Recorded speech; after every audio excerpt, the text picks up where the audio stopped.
Greetings, and thank you for joining me today. My name is James R. Morgan III, and I'm proud to be presenting to you for the 2021 RootsTech Connect Conference, live from my home. Today's presentation is one that I've worked very hard on, and I hope you enjoy it. It is a story of one of my ancestors and a genealogical journey that led me to be here with you today. The title of this presentation is Go Tell It on the Mountain, the Life of Reverend W.J. Hightower. So this story starts off from very early in my life, and it's one that I've spent over the past 10 years or more trying to research. Many of you, like me, have that first story, that first research topic, that first ancestor that really got you into genealogy and family history. And so this is a story that got me to be bitten by the bug, so to speak. And again, the name of this presentation is Go Tell It on the Mountain, the Life of Reverend W.J. Hightower. Just a quick side note, the content of this video, as well as the thoughts and views and the opinions expressed herein, belong solely to the creator, that's me, and do not necessarily reflect the views of FamilySearch International and RootsTech. All right. So let's begin. This story starts off in the summer of 1996. You see me sitting there on my grandfather's lap, along with my younger brother. And that summer, I was down in Dothan, Alabama, where my grandparents lived.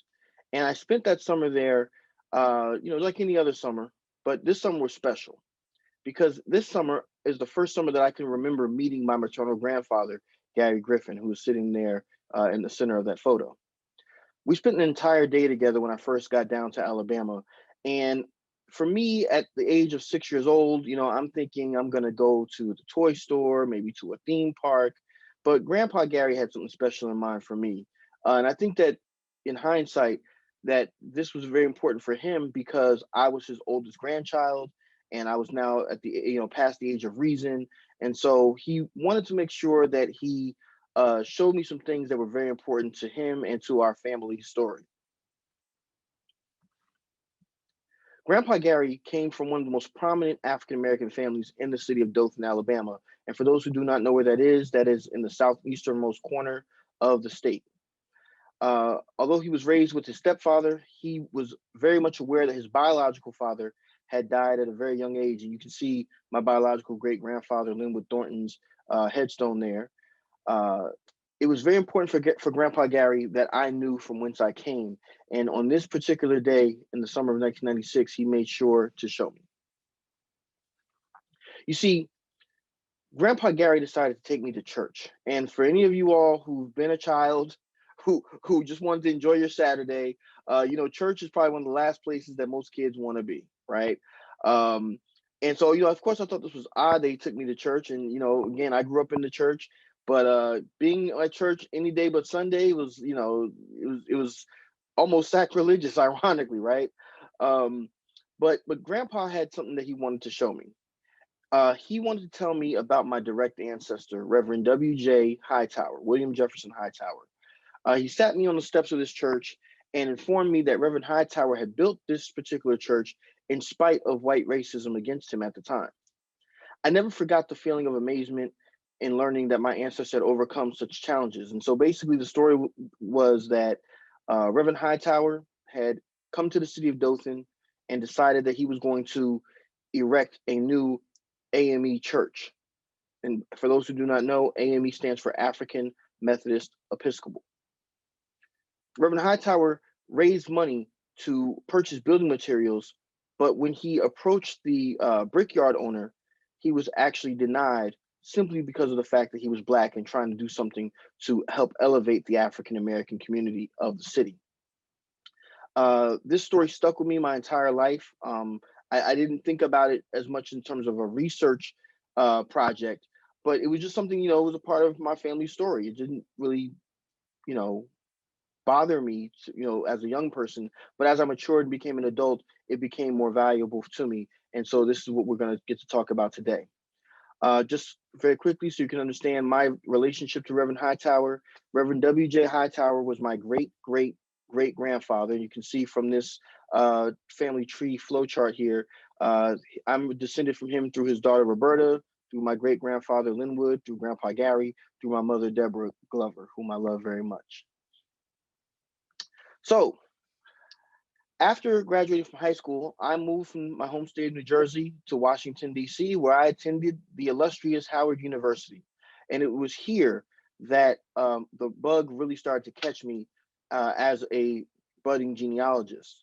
While in attendance at Howard, I took some courses with Dr. Charles Johnson, who I credit with helping me along my path to becoming the genealogist and family historian that I am today. He gave us an assignment that we had to research our own family histories and find a movement or an event or something in the American story, the African American story, the world history, and how it impacted our families, whether it was World War II, the Great Depression, Civil War, whatever. And me, like a lot of people, I really didn't know much about my family history. And what I did know, I didn't think anyone would find that interesting, except for this story about this one reverend that I had remembered my grandfather told me about all those years ago. But I didn't have any documentation. This was just a story. So what I had to learn how to do was, how do I take the oral history of this story and match it up with some documentation? And I was able to do that. And I'm very thankful for that fact. Thanks to Dr. Marty Oliff of Troy State University, I was furnished with this document here. This is a page out of a book entitled The Heritage of Houston County, Alabama, pages 12 to 13, which talks about the history of Cherry Street African Methodist Episcopal Church. You can see the church there depicted. We're going to focus down here on the second paragraph, or the first full paragraph, I guess you'd say, where it talks about the fact that the present church is a large brick building, which was completed in 1908. The name was changed to Cherry Street A.M.E. Church after the completion of the new church. Church members brought bricks from wherever they could be found to erect the new church. Its location remained the same, but the front entrance faced 308 North Cherry Street. Okay. Now here's the kicker. The first annual conference at Gaines Chapel A.M.E. Church, which was the original name of this particular congregation, was held in December of 1901. The entertaining pastor was Reverend S.P. Pryor, who also built the first parsonage, that's the pastor's home, in the year 1902. That's going to be important later. Reverend W.J. Hightower was the builder of the present church structure in 1908. So right there, that one little line verified for me the oral history that my grandfather had shared with me, okay? After graduation and whatnot, I continued researching Reverend Hightower. I was fortunate enough to receive this photograph of him so I could look him in the eye and look at what this man looked like. I could see the fire in his eyes. And so that helped motivate me even further to research Reverend Hightower. And if anyone's curious what the PE stands for at the end of his name, that stands for presiding elder, which is a rank in the ministry that Reverend Hightower achieved during his lifetime. In order to research his story more, I had to actually go back and look at how do I research the history of the African Methodist Episcopal Church. I had great trouble early on in trying to find information on Reverend Hightower because I didn't know anything about the A.M.E. Church, not its history. I wasn't raised within it. So I had to start from the beginning and learn, where did this church come from and why was it so important to him?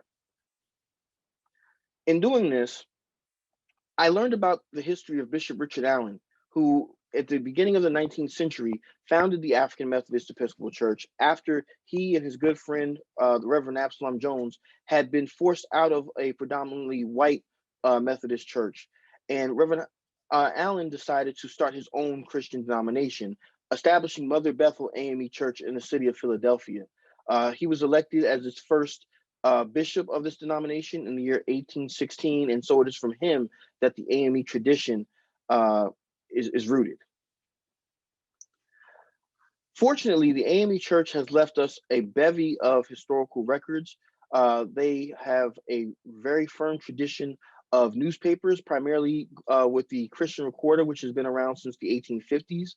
During its lifetime, this paper actually splintered at certain points, and for a time there was a newspaper called the Southern Christian Recorder, which you see the mastheads for both of those papers here, which I was fortunate enough to get copies of as well. The Christian Recorder, for those who are interested, is available at accessiblearchives.com. I was able to secure copies of the Southern Christian Recorder from the Library of Congress, believe it or not. And so these papers very much helped me to piece together the history of the A.M.E. Church, as well as finding more information about my ancestor.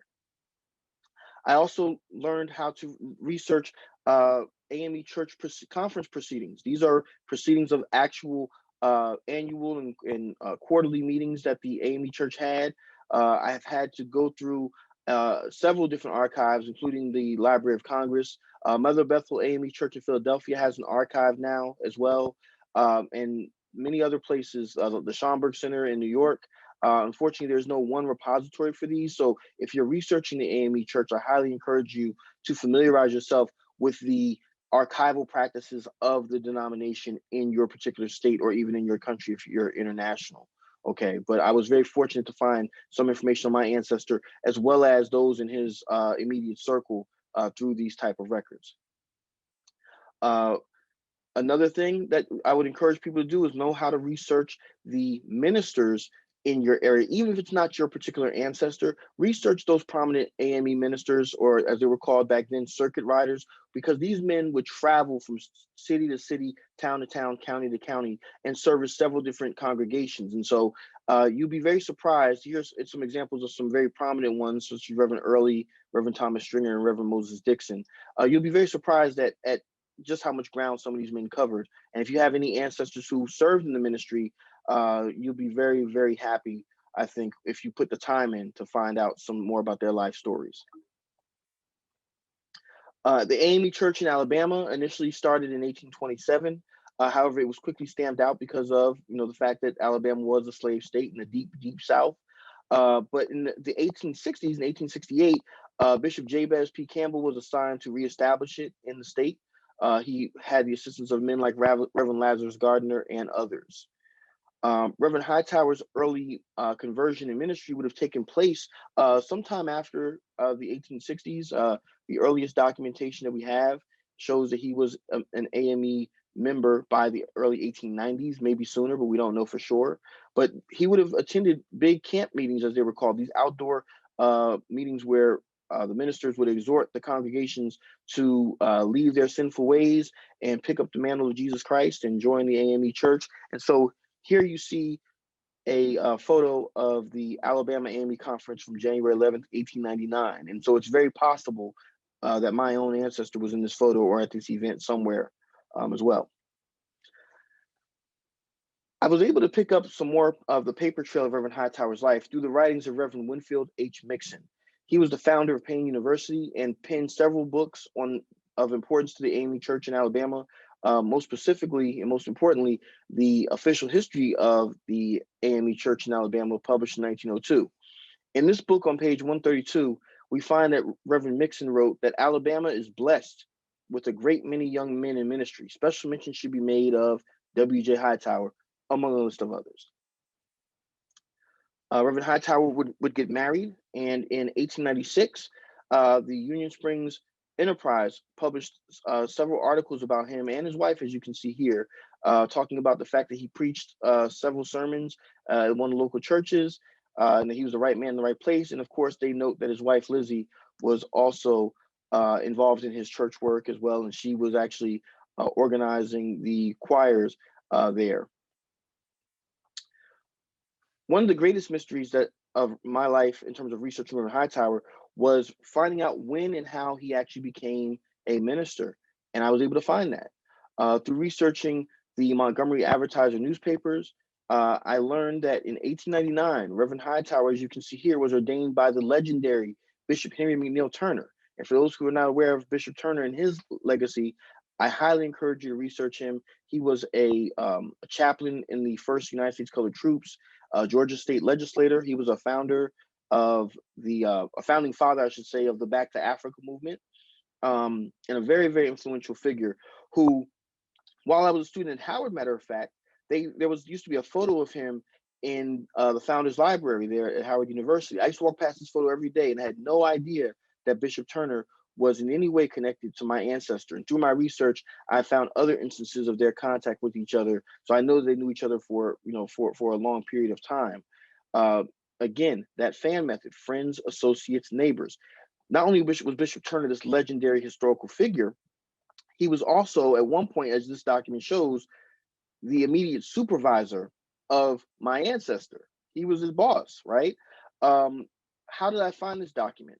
I found this document because I recognized the fact that the A.M.E. church conferences would happen at the same time every year.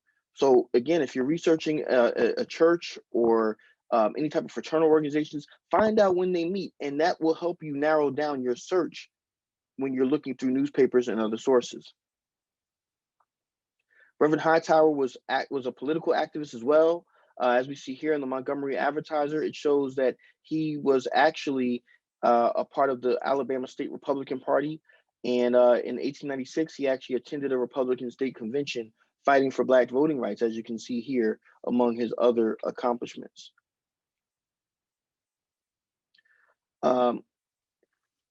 At one point in time in Dothan, Alabama, the Colored American newspaper actually published this article that talks about how Black people were being treated by the white community. As you can see underlined here, it talks about how one of the crowds had attacked colored people in the A.M.E. church just a few weeks prior to this particular article being written, okay? So what was going on? But prior to Reverend Hightower's arrival, Reverend Still Paul Pryor, who you can see here and we mentioned earlier, was pastor of Gaines Chapel A.M.E. Church, which you can see the original building there. We don't know exactly what happened, but we do know that this building was attacked by white racist violence. And so it's possible that the original church building may have been damaged to the point where Reverend Hightower saw the need for a new building, particularly one that might not catch on fire, which hence why he wanted to have bricks. Very briefly, you can see here, we were blessed to find a photo of the first parsonage of the church. This is the house that Reverend Pryor built and that Reverend Hightower would later occupy. So I was very fortunate. I'm able to see that this is a home that my ancestors once lived in. By doing further research, I learned that Mr. W.C. Pilcher was the owner of the brickyard at this time. And so this is the man who actually who denied my ancestor the ability to buy bricks on the account of his racial background. Here we have evidence of Reverend Hightower's ministerial work in the city of Dothan. You can see here that the papers were exhorting people to go out and support Reverend Hightower in his work. And in the second article, you can see not only is Reverend Pryor mentioned, but you also can see the fact that he's holding a rally in the interest of the church. What do they mean by the interest of the church? Is it possible this was a place in a time where he was doing some fundraising for his new building? We don't know for sure, but I think a preponderance of the evidence shows that this is supporting the original narrative that I was given by my grandfather. A new vision.